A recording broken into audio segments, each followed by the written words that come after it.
Berjumpa lagi dalam permenungan kita edisi Selasa 27 Oktober 2020 dalam pekan ke-30 masa biasa.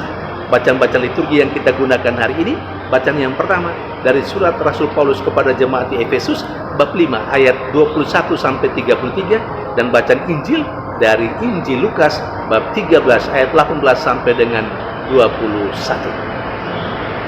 Bacaan Injil hari ini berbicara tentang kerajaan Allah. Kerajaan Allah diibaratkan dengan biji sesali dan ragi. Pertanyaannya, kerajaan Allah itu apa sih? Bagi saya, kerajaan Allah adalah Allah yang meraja.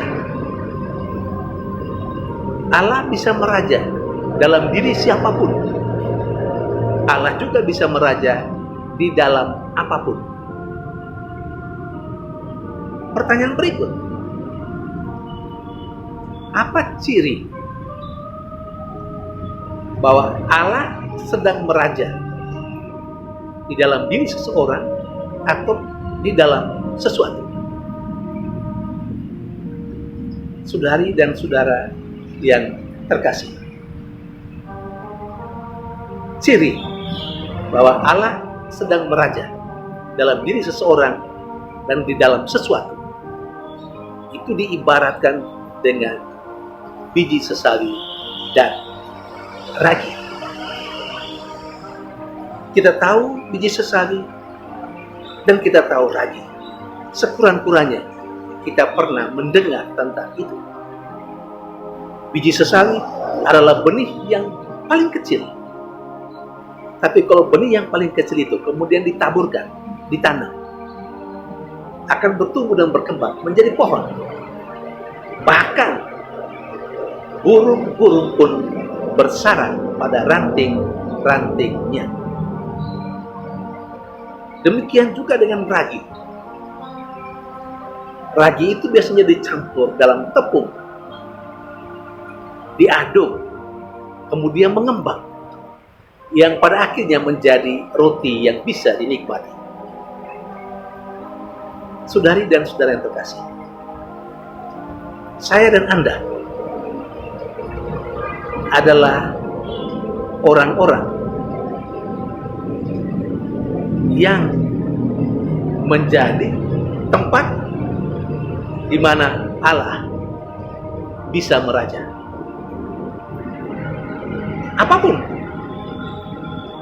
sesuatu di luar manusia juga bisa menjadi tempat Allah meraja. Allah sedang meraja dalam diri saya dan dalam diri saudara-saudara, dalam diri seseorang. Ketika saya dan Anda, ketika kita bisa menjadi seperti biji sesali itu yang bertumbuh berkembang menjadi sebuah pohon dan burung-burung bisa bersarang di dalamnya. Allah sesungguhnya sedang meraja dalam diri kita.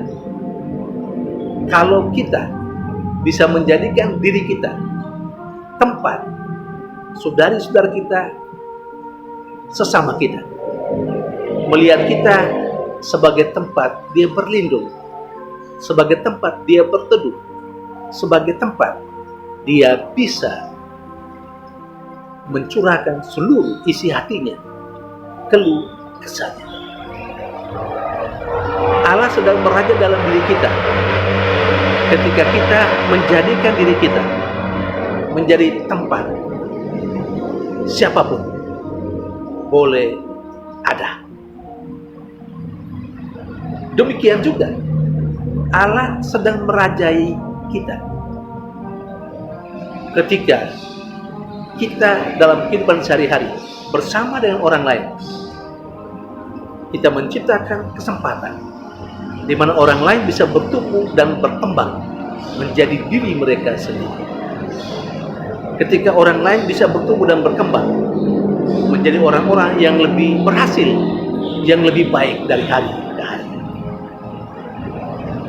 Ketika itu terjadi dalam diri kita, pastilah kita sedang dirajai oleh Allah, atau Allah sedang meraja dalam diri kita. Saudari dan saudara yang terkasih, Allah bisa meraja dalam diri setiap pribadi atau per pribadi, tapi Allah juga bisa meraja dalam sebuah komunitas, dalam sebuah kebersamaan, entah dalam keluarga ataupun dalam komunitas hidup membiara, atau dalam komunitas-komunitas lain, dalam lingkungan, dalam wilayah, atau dalam kelompok kategorial apa saja. Sejauh itu tadi, sejauh keluarga menunjukkan sebagai tempat di mana suami dan istri saling mengasihi, saling mencintai, di mana antara suami dan istri bisa menjadi tempat perlindungan bagi pasangan mereka masing-masing, pasangan yang sah. Suami mencintai istrinya, istri taat kepada suami. Suami harus membuat dirinya seperti Yesus sendiri, yang begitu mencintai gerejanya. Ketika seorang suami menjadikan dirinya seperti Yesus, maka mau tidak mau istrinya harus taat kepada suami. Saudari dan saudara yang terkasih, semoga bacaan liturgi hari ini membuat kita menyadari bahwa Allah yang meraja mesti terungkap dalam kehidupan kita yang baik, yang bisa menampung banyak orang yang ada di sekitar kita. Kiranya kita menyadari bahwa kita adalah tempat di mana sesama kita bisa bertumbuh dan berkembang menjadi lebih baik. Saudari dan saudara yang terkasih, semoga Tuhan memberikan kekuatan kepada kita untuk mampu menjadikan diri kita seperti biji sesawi dan ragi. Tuhan memberkati.